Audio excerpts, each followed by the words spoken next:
MCC अनुमोदन नगर्न प्रगतिशील रूपान्तरणको आग्रह, नेपाललाई रणमैदान बनाउन खोजेको आरोप। एमसीसी खारेज गर्दैन सक्ने चीनको धम्की, जनताको मनोभावना बुझ्न सरकारलाई आग्रह। एमसीसीबारे जनभावना हेरेर अगाडि बढ्ने एमालेको निष्कर्ष, छिट्टै ठोस निर्णय लिने जानकारी। एमसीसी सैन्य रणनीतिकै अङ्ग भएकाले पास नगर्न चीनको आग्रह, नेपाली जनताले गरे स्वागत। श्रीलङ्काले एमसीसी खारेज गर्नुको रहस्य बाहिरियो, नेपालीले पनि पाठ सिक्नुपर्ने सुझाव। नेपालका सञ्चार माध्यम र जनतालाई चीनले किनिसकेको अमेरिकाको गम्भीर आरोप, नेपालमा चर्को विरोध। पुण्य गौतम हिरासतमै बसे अनसन, एमसीसी खारेज नगर्दासम्म जारी राख्ने दाबी। एमसीसी देशहितमा छैन, तत्काल खारेज गर भन्दै कुर्लिए भीम रावल, नभई सडकमा उत्रने चेतावनी। बङ्गलादेशले दियो नेपाललाई यति ठुलो सहयोग, केही महिनाभित्र नेपालको विद्युत खरिद गर्ने सहमति।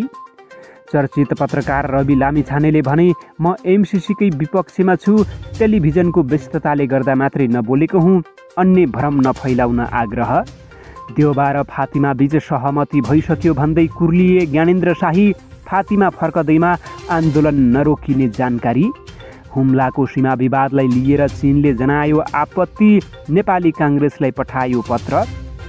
कालापानी क्षेत्रको जनगणना गर्न सरकारलाई दबाब, भारतसँग खुट्टा कमाएको आरोप।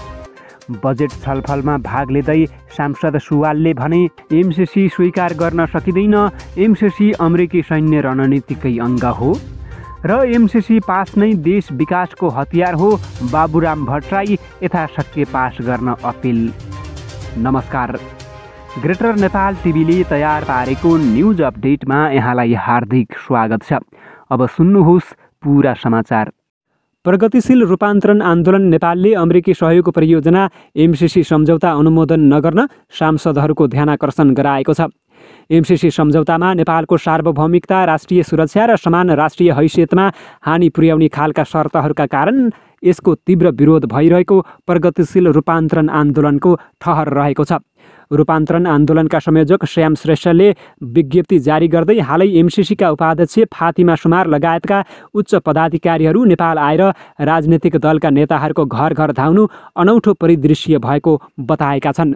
राजनीतिक नेतृत्वको घर घर धाउनी र यथाशीघ्र एमसीसी संसदबाट पास गरेर अमेरिकी अनुदान स्वीकार गरिदिन अनुनय विनय गर्ने जुन परिदृश्य देखिएको छ, त्यो नेपालको वैदेशिक सहायताको इतिहासमा नितान्त अनौठो घटना हो। यदि एमसीसीका पछाडि दाता मुलुकको निकै महत्त्वपूर्ण रणनीतिक स्वार्थ हुँदैन थियो भने तिर्खाको सट्टामा खोला नै तिर्खातिर धाउने यस्तो परिघटना हुन सम्भव नै थिएन भन्ने घाम जत्तिकै छर्लङ्ग छ, विज्ञप्तिमा भनिएको छ। पञ्चशील र असंलग्न परराष्ट्र नीति अवलम्बन गर्दै स्वतन्त्र र सार्वभौम रहेको नेपाललाई कुनै महाशक्ति राष्ट्र तथा उसको हिन्द प्रशान्त रणनीतिको पक्षधर नबनाउन तथा छिमेकी मित्र राष्ट्र विरुद्ध द्वन्द्व मैदान बनाउने दिशामा अग्रसर नहुन भन्दै रूपान्तरण आन्दोलनले सरकारको ध्यानाकर्षण गराएको छ। नेपाल र बङ्गलादेश संयुक्त रूपमा 883 मेगावाट क्षमताको सुनकोशी तेस्रो अर्धजलाशययुक्त आयोजना निर्माण गर्न सहमत भएका छन्। आगामी डिसेम्बरसम्म आयोजना निर्माणको ढाँचा र प्रक्रियाका बारेमा छलफल गरी अन्तिम निष्कर्ष निकालिने भएको छ। नेपालका तर्फबाट बङ्गलादेशलाई विभिन्न 5 आयोजना प्रस्ताव गरिएको मध्ये बङ्गलादेशले सुनकोशी तेस्रोमा सहमति जनाएपछि मङ्गलबार सम्पन्न दुई देशका ऊर्जा सचिव स्तरीय बैठकले सो परियोजना अगाडि बढाउने निर्णय गरेको हो। सरकारी स्तरमा नै आयोजना जलविद्युत आयोजना निर्माणका लागि भएको सहमति यो पहिलो भएको ऊर्जा मन्त्रालयले जनाएको छ। दुई देशको संयुक्त बैठकमा नेपालका तर्फबाट ऊर्जा जलस्रोत तथा सिंचाई मन्त्रालयका सचिव देवेन्द्र कार्की र बङ्गलादेशका विद्युत ऊर्जा तथा खनिज स्रोत मन्त्रालयका सचिव मोहम्मद हबिबुर रहमानको सह अध्यक्षता रहेको थियो।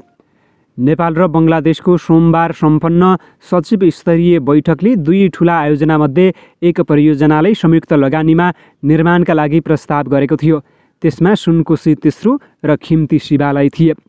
बङ्गलादेशले सन् 2040 सम्म नेपालबाट कुल 9000 मेगावाट बिजुली लैजान चाहेको छ। बढ्दो ऊर्जाको माग सम्बोधन गर्न स्रोतको खोजीमा रहेको बङ्गलादेशले नेपालसँग सरकारी र निजी दुवै क्षेत्रमा सहकार्य गरेर लगानी गर्न चाहेको छ। दुई देशका ऊर्जा सहसचिवको संयुक्त कार्य समूह ज्वाइन्ट वर्किङ ग्रुपको बैठकले खिम्ती शिवालय र सुनकोशी तेस्रो जलविद्युत आयोजनामध्ये कुनै एक आयोजना संयुक्त रूपमा निर्माणका लागि सिफारिस गर्ने निर्णय गरेको थियो। सोही प्रस्तावका आधारमा सहमति जुटेको ऊर्जा जलस्रोत तथा सिँचाइ मन्त्रालयका प्रवक्ता मधुप्रसाद बुटुवालले जानकारी दिएका छन्।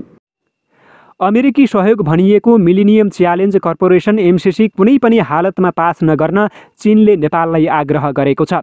चिनिया सरकारको मुखपत्र ग्लोबल टाइम्सका अनुसार एमसिसी नेपालका लागि जति घातक छ त्योभन्दा बढी झन् चीनका लागि खतरा रहेको उल्लेख गरिएको छ।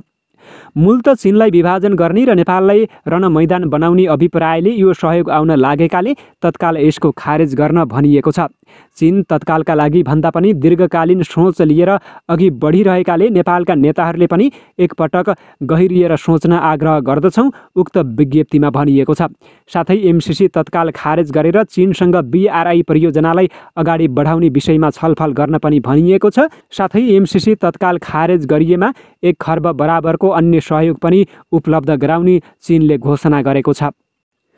अमेरिकी सहयोग नियोग मिलेनियम च्यालेन्ज कर्पोरेसन एमसिसीकी उपाध्यक्ष फातिमा सुमारले नेपालका युवाहरूलाई एमसिसी विरुद्ध आन्दोलन गर्न चीनले उकासेको आरोप लगाएकी छन्।